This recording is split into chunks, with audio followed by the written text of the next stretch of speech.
Assalamualaikum warahmatullahi wabarakatuh. Kami dari Universitas Tulungagung D3 Kebidanan ingin menjelaskan tentang teori Dorothy Orim. Saya Dian Trivina Aprilia. Saya Ida Sustioningsi. Saya Dia Puspitasari. Dorothy Elizabeth Orim lahir pada tanggal 15 Juli 1914 di Baltimore, Maryland. Beliau adalah pencipta teori kebidanan mandiri atau self-care yang juga dikenal dengan model kebidanan Orim. 1. Teori self-care adalah teori performance atau praktek kegiatan individu untuk berinisiatif dan membentuk perilaku mereka dalam memelihara kehidupan, kesehatan, dan kesejahteraan. Self-care agency adalah kemampuan individu untuk melakukan self-care dipengaruhi oleh basic conditioning focus seperti umur, jenis kelamin, status perkembangan, status kesehatan, orientasi sosial budaya, sistem perawatan kesehatan, diagnostik, penatalaksaan, modalitas, sistem keluarga, pola kehidupan, lingkungan, serta ketersediaan sumber.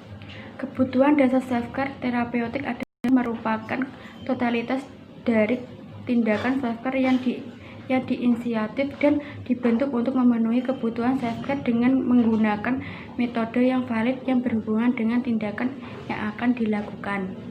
Orim mengidentifikasi 3 kategori self-care: requested, 1. Universal, 2. Developmental, 3. Perubahan kesehatan.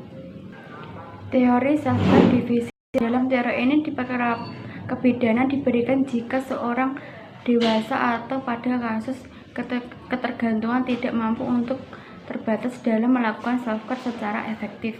Orim mengidentifikasi teori self-care divisi 5 metode digunakan dalam membentuk self-care.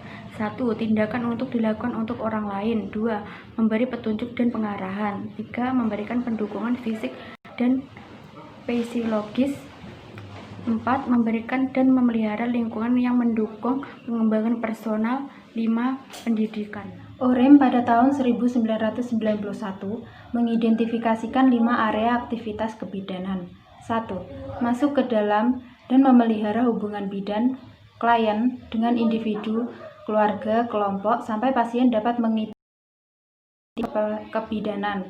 2. Menentukan jika dan bagaimana pasien dapat dibantu melalui kebidanan.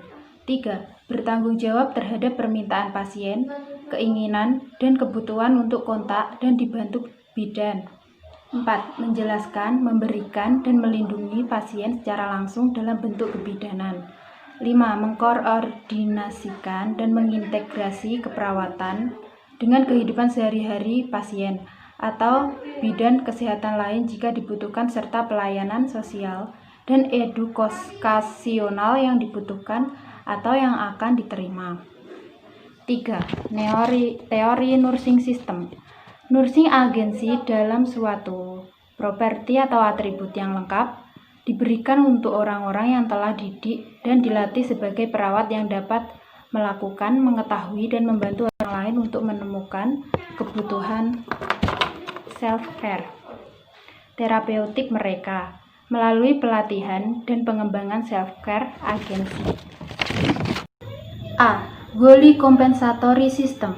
Suatu situasi di mana individu tidak dapat melakukan tindakan self-care dan menerima self-care secara langsung, serta ambulasi harus dikontrol dan pergerakan dimanipulatif atau adanya alasan-alasan medis tertentu. Ada 3 kondisi dalam kategori ini, yaitu 1. Tidak dapat melakukan tindakan self-care. 2. Dapat membuat pilihan tentang self-care, tapi tidak dapat melakukan ambulansi dan pergerakan manipulatif. 3. Tidak mampu membuat keputusan yang tepat tentang self-care-nya. Adapun tindakan yang harus dilakukan bidan antara lain: 1. Menyelesaikan terapeutik self-care klien. 2. Kompensasi ketidakmampuan untuk self-care. 3. Mendukung dan melindungi pasien. B. Compensatory nursing system, yaitu suatu situasi di mana bidan dan klien melakukan perawatan yang mempunyai peran yang besar untuk mengukur kemampuan melakukan self-care. Adapun tindakan yang harus dilakukan bidan: 1. Menjalankan kegiatan self-care. 2. Kompensasi keterbatasan klien untuk self-care. 3. Membantu klien sesuai kebutuhan. 4. Menjalankan self-care measure. Dan ada juga tindakan pasien. 1. Menjalankan self-care measure. 2. Mengatur kemampuan self-care. 3. Menerima asuhan dan bantuan dari bidan. C. Supportive educative system. Pada sistem ini orang dapat membantu internal dan eksternal self-care tapi tidak dapat melakukannya tanpa bantuan